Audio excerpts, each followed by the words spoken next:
할렐루야. 우리 주체들에게 인사할까요? 사랑합니다. 축복합니다. 여러분 모두를 사랑하고 축복합니다. 예, 사랑하고 축복합니다. 오늘 말씀은 우리가 한 번쯤 들어본 말씀, 아니 처음 들으시는 분들도 계실 겁니다. 그런데 이 말씀의 핵심은 뭐냐 그러면 사랑이다.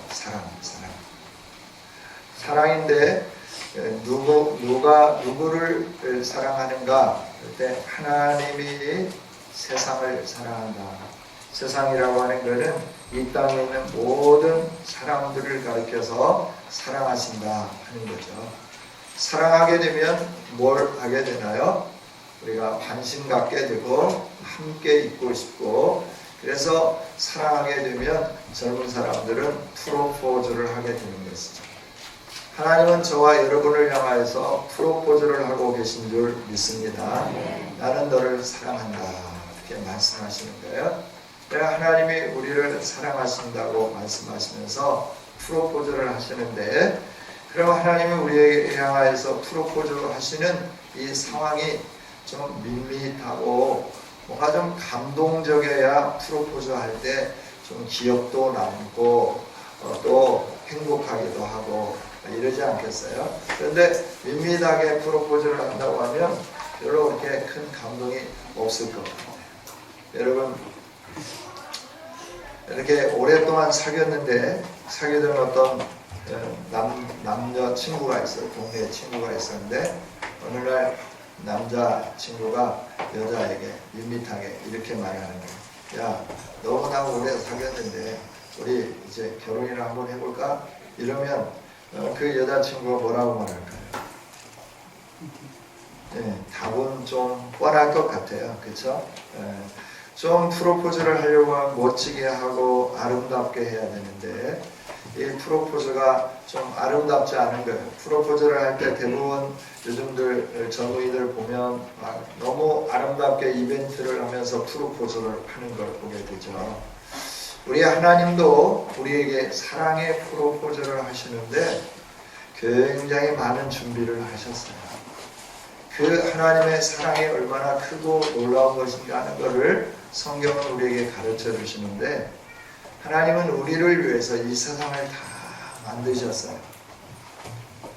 여러분 실감이 안 나죠? 왜냐하면 우리는 원래 만들어진 곳에 태어나서 이곳에서 살다가 이렇게 가기 때문에 이곳이 얼마나 아름다운 것인지를 잘 모르는 거예요. 그러나 맨 처음에 이 세상이 어떻게 생겼을까? 이 땅이 어떻게 생겼을까? 라고 하는 거예요. 어떻게 생겼을까요? 하나님이 만드셨다라고 하는 거예요. 어느 날 우연히 갑자기 형성된 게 아니라 하나님이 계획을 가지시고 이 아름다운 세상을 만드셨어요.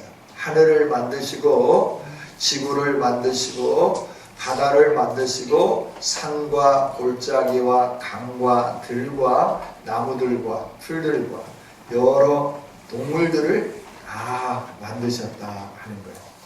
이 동물들이 다 가득 채워지고 강에 강물이 흐르고 산에 나무들이 자라나고, 그리고 강 안에는 물고기들이 뛰놀면 물고기들이 퍼덕이면서 헐떡이면서 또 산에는 짐승들이 뛰노는 이 아름다운 지구를 만드셨어요.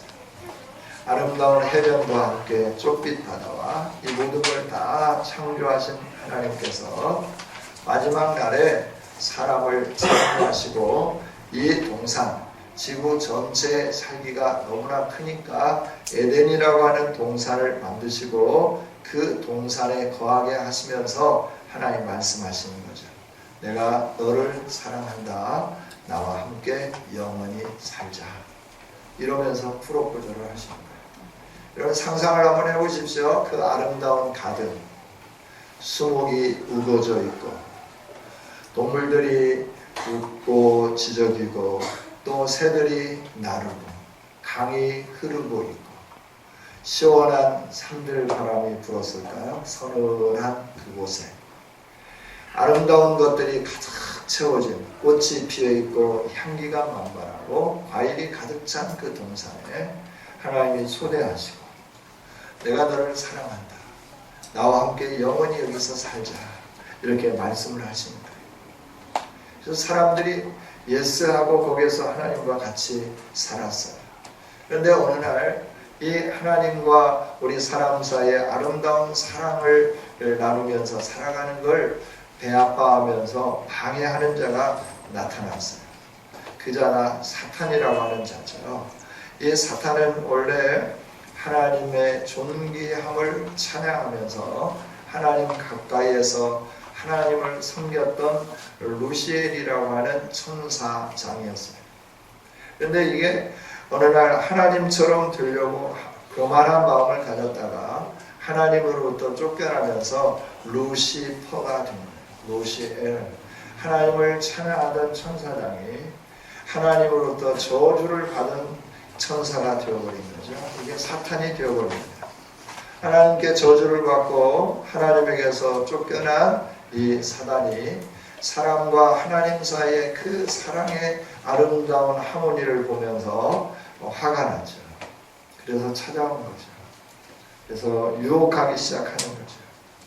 너 왜 하나님의 그 종처럼 사냐? 너는 존귀한 자야. 하나님처럼 될 수 있어. 그런데 이걸 하나님이 막으셨잖아. 하나님이 뭐라고 말씀하셨냐? 이 동산에 있는 나무 열매를 다 먹지 말라 그러더냐? 먹으라 그러더냐? 그러면서 교묘하게 질문을 하면서 사람들을 유혹하기 시작한 거죠. 하나님의 사랑을 받고 하나님과 행복하게 살아가는 인간, 행복을 누리며 살 수 있도록 지음받은 사람들에게 이 사단이 찾아와서 이 관계를 깨뜨려 버립니다. 그래서 이 하나님의 사랑을 누리지 못하게 만든 거예요. 유리하고 방황하게 만든 거예요. 하나님의 에덴 동산에서 쫓겨나게 만들었어요. 그의 삶이 비참해졌어요. 그러나 하나님은 우리를 향하여서 영원히 사랑을 가지고 계십니다. 그 사랑은 변치 않는 거예요. 그 사랑을 오늘도 우리에게 주시기를 원하시고 우리가 그 사랑 안에 머물기를 원하시면서 하나님은 저와 여러분에게 사랑의 프로포즈를 하시면서 내가 이렇게 이 세상을 사랑한다, 너희를 사랑한다 라고 말씀해요. 그러면서 내가 사랑하는 이 사랑을 너에게 확증하기 위해서 내 독생자를 아낌없이 주었다라고 말씀해요. 요한복음 15장 13절에서도 내가 친구를 위하여 목숨을 버린다. 이렇게 나는 너의 친구로서 내 목숨을 버리기까지 너를 사랑한다 라고 말씀을 하세요. 그러면서 이렇게 사랑하시는 까닭은 우리로 하여금 생명을 얻는데 풍성한 생명을 얻게 하기 위해서 우리들에게 넘치는 은총과 복을 누리게 하시기 위해서 하나님이 이 사랑의 계획, 플랜을 가지고 계시면서 우리에게 프로포즈하고 계신다라고 하는 거예요. 이 프로포즈에 우리들이 함께 반응할 수 있는 아름다운 우리 모두가 되어지기를 원합니다. 그래서 이렇게 하나님이 사랑의 계획을 가지고 계시고 이 사랑이 우리의 것인데 왜 이 사랑이 우리에게 나타나지 않는가? 하나님의 이 계획이 우리에게 펼쳐지지 않는가? 왜 이 하나님의 사랑과 계획을 알 수 없고 그걸 체험할 수 없는가? 라고 하는 거예요. 조금 전에 잠깐 언급했듯이 우리에게는 하나님과 관계가 끊어져 버린 죄 때문이다. 하나님은 말씀해 주시는 것이죠. 하나님과 사귐을 가지면서 하나님 안에 있었을 때는 풍요로운 에덴의 기쁨을 누리면서 살았어요. 평화가 있었어요. 여유로움이 있었어요. 모든 게 다 갖춰졌다라고 하는 거예요. 그런데 하나님과 관계가 끊어짐으로 말미암아 사귐이 끊어짐으로 말미암아서 어떻게 되었느냐 그러면 우리가 쫓겨났다 그랬어요. 관계가 끊어진 것 이게 죄라고 하는 거예요. 우리 인간이 가지고 있는 죄, 하나님께 대한 죄는 우리가 잘못 살고 거짓말하고 또 남에게 손해 끼치고 이런 것들은 우리가 죄인이기 때문에 행하는 행동의 열매들이에요. 하나님께 행한 죄, 그 죄는 뭐냐면 먼저는 적극적으로 하나님 앞에 대하는 태도가 반항적인 태도. 나는 하나님을 안 믿는다. 하나님 필요 없다라고 하는 거죠. 적극적으로 하나님께 반응해요. 소극적일 때는 뭐냐 그러면 하나님에 대해서 관심조차 가지지 않는 거예요. 이것이 죄라고 하나님은 말씀을 하셔요. 이 죄의 시작은 아담과 하와로부터 시작했어요. 선악과를 따먹은 일로부터 우리에게 주어졌어요. 하나님의 약속을 주면서 너와 나는 사랑하는 관계다. 이 약속을 증표하자. 또 사랑하는 사람들끼리 결혼을 하면서 우리가 서로 사랑한다는 약속의 증거로 뭘 하나요? 약속에 반지를 끼워주죠. 언약에 반지를 끼워줍니다. 신랑이 신부에게, 신부가 신랑의 손가락에 반지를 끼워줍니다. 왜 끼워줍니까? 내가 영원토록 당신을 사랑한다는 말. 왜 금으로 할까? 변함없이 내가 당신을 사랑하는 이 사랑이 순전하다라고 하는 거예요. 그래서 결혼 예물은 섞여진 걸로 하면 안 돼요. 순금으로 해야 돼요. 18K, 22K 이런 거 하면 안 됩니다. 순수한 99.9% 순금으로 반지를 해줘야 돼요. 이 순금으로 하는 거는 좀 이렇게 뭐 만들고 가공하는 것이 좀 어렵기도 하고 그런다고 해요. 그러나 순수한 사랑의 고백, 영원히 변치 않는 사랑의 고백. 그래서 서로 신랑이 신부에게, 신부가 신랑에게 가락지를 끼워주면서 나는 당신을 사랑합니다. 영원토록 당신을 사랑합니다. 라고 고백하게 되는 거잖아요. 이건 약속이에요.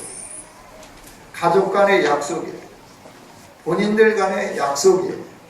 또 더불어 더 넓게는 하나님과 약속이에요. 하나님 앞에서 약속하는 거예요. 믿든지 믿지 않든지 모든 사람들이 혼인 예식을 하는 데 있어서는 그 약속은 부부 간의 신랑과 신부 간의 약속이고 양가 부모와 약속이고 하객들 앞에 약속이고 하나님 앞에 약속이에요. 약속은 책임을 져야 되겠죠. 그런데 어느 날 이 신부가 멋진 게 생긴 거예요. 멋진 남자가 보여지기 시작하는 거예요. 자기 남편보다 훨씬 멋있어 보이는 사람이 오르락 내리락 하고 눈앞에 아른아른거리기 시작하는 거예요. 그래서 반지를 꼈는데 불구하고 반지를 빼버리고 남편에게 주면서 나 당신하고 결혼한 거 취소할래 이러면서 가버린 것처럼 되어버린 것이 하나님과 관계를 깨뜨려버린 거다라고 말씀할 수 있는 거예요.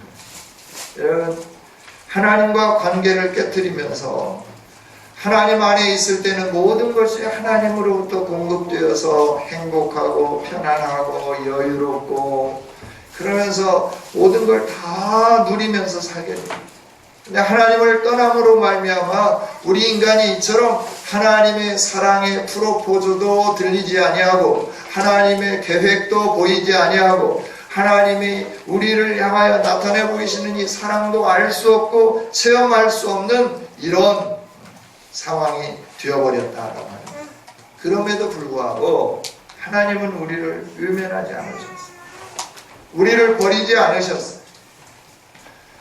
우리에게 끝까지 사랑하시면서 우리로 하여금 하나님의 사랑의 계획 안에 들어올 수 있도록 하나님은 저와 여러분을 향하여 기다리시고 인내하시고 계속해서 우리를 향하여 프로포즈하고 계시는 줄 믿습니다.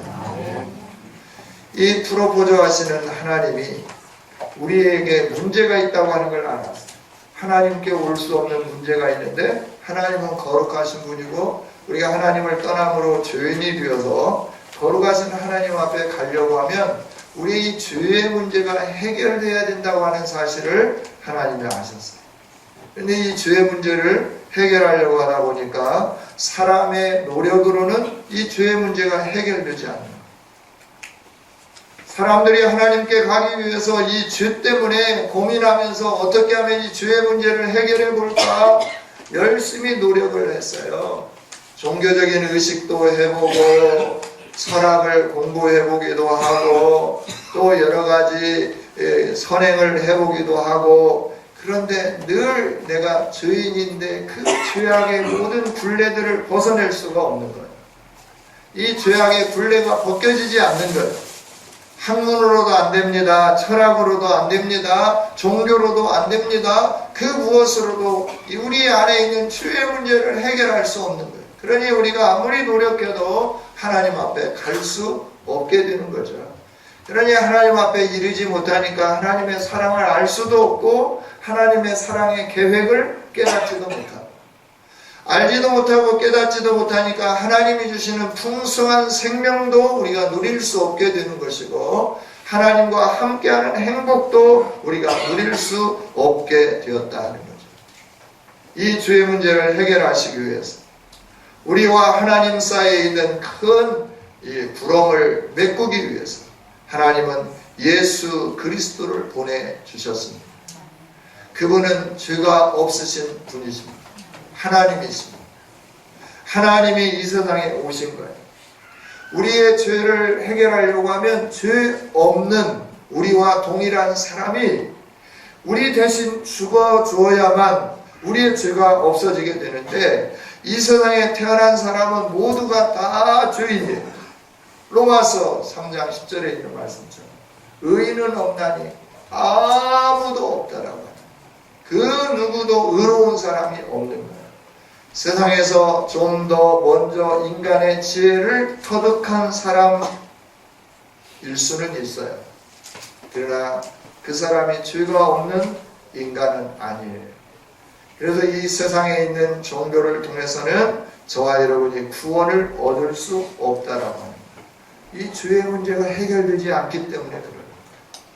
그래서 하나님은 이 죄의 문제를 해결하게 하시기 위해서 예수 그리스도를 이 땅에 보내주시고, 우리 인간의 모습을 입고 하나님이 이 세상에 오셨고, 우리를 대신해서 우리의 죄악을 다 짊어지시면서 어디에서 죽으셨느냐 그러면 십자가에서 죽으신 거예요. 누구 때문에 죽었냐? 우리 때문에 죽은 거예요. 나 때문에 죽으셨다라고 하는 거예요. 할렐루야.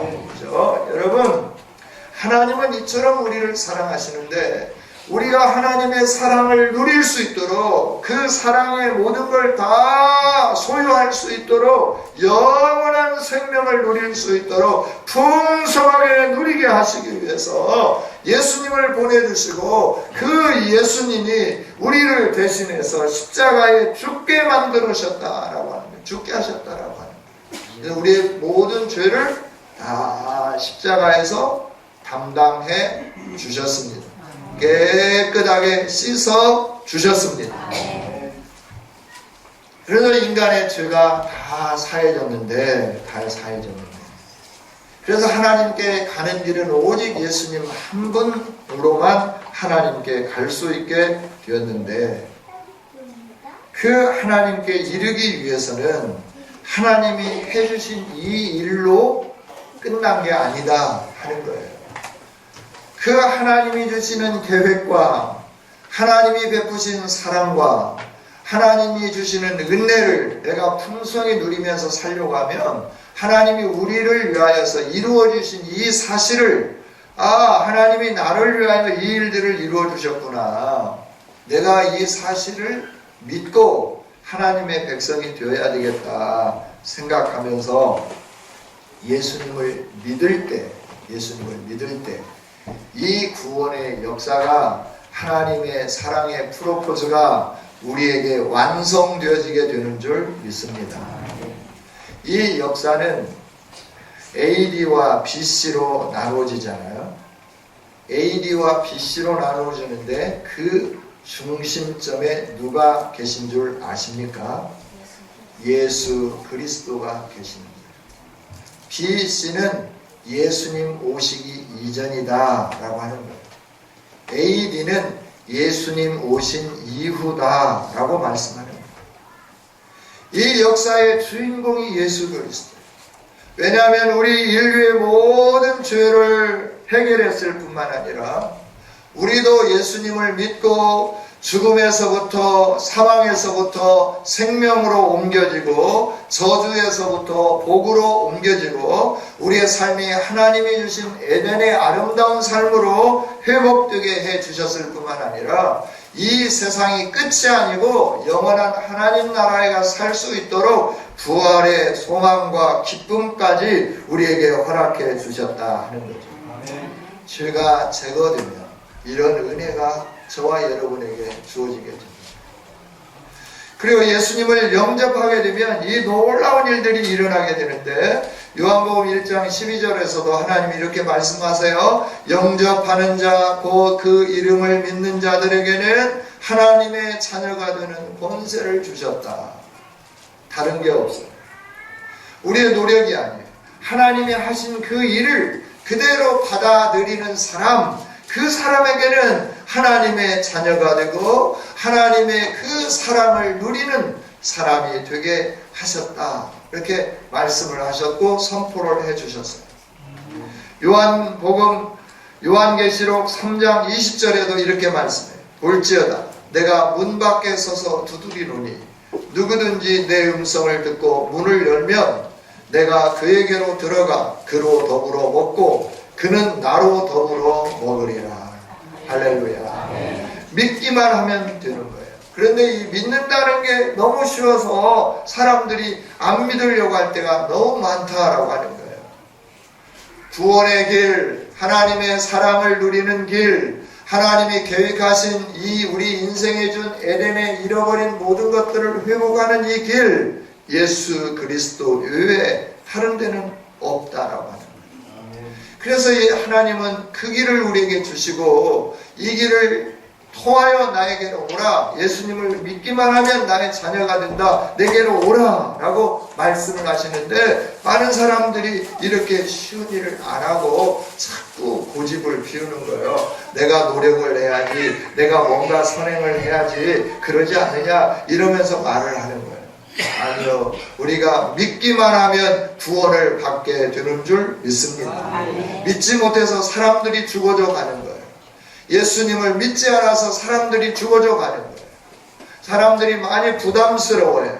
예수님을 믿으면 그동안 피우던 담배도 안 피워야 되고 마시던 술도 안 마셔야 되고 재산은 어떻게 하나? 나는 7대 종갓집 맏아들인데 이러면서 많은 사람들이 걱정하고 염려하기 시작하는 거예요. 여러분, 예수님 믿으시면 됩니다. 할렐루야. 예수님 믿으시면 되는 거예요. 그러면 하나님이 우리의 삶을 책임져 주시는 거예요. 예수님 믿는다고 하는 것은 내 중심에 누가 왕이 되느냐 그러면 예수님이 왕이 되시는 거예요. 내가 왕이 되기 때문에 내 고집을 피우는 거예요. 이유를 자꾸 대는 거예요. 이런 이유, 이런 핑계 대면서 나는 이래서 예수님을 믿을 수 없고 나는 이래서 예수님 믿을 수 없다 그러면서 핑계를 자꾸 대는 거예요. 그건 누가 왕이냐? 내가 왕이기 때문에 그렇다라고 하는 거예요. 예수님을 믿는다고 하는 거는 그 왕의 자리를 내가 내어주는 거예요. 예수님이 왕이 되도록 하는 거예요. 내가 왕일 때는 내가 아무리 계획을 아주 세밀하게 세우고 섬세하게 세워도 계획대로 잘 진행이 안 돼요. 문제가 생겨요. 여기저기에서 잘못되고 그래서 머리가 아프고 힘들어지는 때가 종종 일어나게 되는 거예요. 아무리 아침에 새벽 예배 끝나고 중요한 일과 덜 중요한 일, 꼭 해야 할 일과 나중에 해야 할 일, 이걸 분류하면서 작업을 해놔도 그대로 진행이 안 되는 거예요. 갑작스러운 사건이 일어나기 시작하는 거예요. 그러면 내가 계획을 세웠지만 그 계획대로 이루어지지 않는 거예요. 그러면 하루를 마무리하면서 굉장히 심각해져요. 내가 이 정도밖에 안 되나? 계획은 뭐하러 세웠나? 계획을 세웠으면 그대로 실천을 해야지. 왜 이 정도밖에 안 되지? 이유가 뭘까? 그 계획의 중심에 예수님이 왕이 되지 않은 날은 뒤죽박죽이 돼요. 엉망이 돼요. 그래서 참 힘들어요. 그러나 예수님이 중심이 되어서 하나님이 기쁘시기 원하시는, 하나님이 기뻐하시는 일이 무엇일까? 그 일을 우선순위로 두고 모든 중요한 약속들, 사람과 관계, 모든 것들 속에서 정말 이 사람 너무너무 중요한 사람이고 그 사람과 약속인데 그럼에도 불구하고 하나님이 원하시지 않는 일이라고 하면 그걸 우선순위에서 뒤로 미룰 때는 하나님께서 정리를 해주십니다. 자연스럽게 정리를 해주십니다. 관계가 깨어지지 않도록 자연스럽게 하나님이 정리를 하십니다. 상대가 먼저 전화를 하는 거예요. 아유 목사님 죄송해요. 꼭 만나 뵈어야 되는데 갑작스러운 일이 생겨서 만나 뵐 수 없습니다. 다음에 약속하면 어떨까요? 하나님의 은혜 아니신가요? 할렐루야. 내가 먼저 캔슬했다고 하면 굉장히 상대에게 부담감 갖고 제가 그 상대를 대할 때 항상 부담스럽게 대해야 될 건데 하나님께서 하나님 중심으로 하기 시작합니다. 그런 관계까지 정리해 주신다. 여러분, 예수 그리스도가 우리의 삶의 왕이 되고 우리의 가정의 왕이 되시고 우리의 산업의 현장의 왕이 되시면 모든 일들이 뒤죽박죽이 아니라 뒤죽박죽 섞여져 있던 것들이 질서가 정연해지면서 우리의 삶이 참 행복으로 충만해지게 되는 줄 믿습니다. 이게 예수님을 영접한 자의 삶이에요. 그러다 보니까 여유가 생기는 거예요. 하나님이 왕이시니까, 하나님이 통치해 주시니까 우리가 힘이 생기는 거예요. 능력이 생기는 거예요. 행복한 삶을 살아가게 되는 거다라고 하는 거예요. 여러분, 우리의 인생의 행복은 우리의 노력으로 이루어지지 않습니다. 어느 정도는 쟁취할 수 있어요. 내가 노력해서 어느 정도 위치에 올라가고 어느 정도 부를 누리고 어느 정도 명예를 가지면 행복하다 할 수 있어요. 그러나 그 인생이 진정으로 행복하지는 않습니다. 내면에 들여다보면 염려와 근심과 걱정으로 가득 채워져 있다라고 하는 거예요. 하나님 아버지가 우리를 사랑하신다고 하는 이 사실을 믿으면서 그 프로포즈에 내가 너를 사랑한다, 나와 함께 하자라고 하는 이 프로포즈에 우리가 아멘으로 화답하면서 하나님 나도 하나님을 사랑합니다 고백하면서 하나님의 사랑의 중심이신 예수 그리스도를 내 왕자의 중앙에 모시면서 내 왕자 왕좌에 예수 그리스도를 모시기 시작하면 하나님이 다스리시고 통치하시기 시작하면서 우리에게 영원한 생명과 더불어 하나님이 주시는 은총과 평강과 풍성의 복이 임하게 되는 줄 믿습니다. 그래서 예수님을 보내주신 거예요. 그리고 예수님을 믿으라라고 말씀하시는 거죠.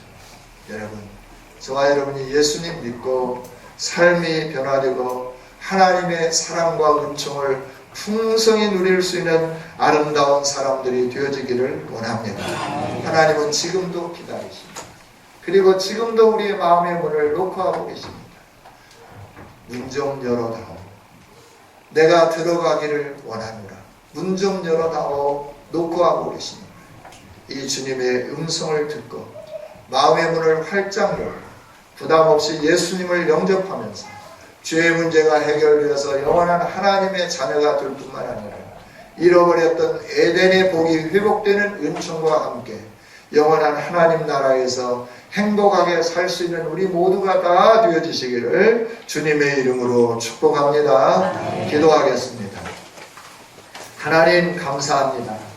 오늘 이 시간 하나님이 우리를 얼마나 사랑하시는지, 하나님의 사랑이 어떤 것인지 간략하게 전반적으로 말씀을 드렸습니다.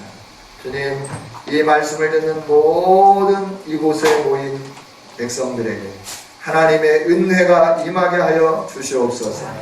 하나님의 크신 역사하심이 나타나게 하여 주시옵소서. 하나님의 이 프로포즈에 우리가 함께 반응하며 나가게 하시고 예수님을 구주로 영접함으로 말미암아 잃어버렸던 하나님의 사랑을 회복하고 하나님의 영광을 회복하는 우리 모두가 다 되게 하여 주옵소서. 오늘 새로 나온 모든 분들 가슴을 우리 하나님 열어주시기를 원합니다. 하나님의 말씀을 들었습니다.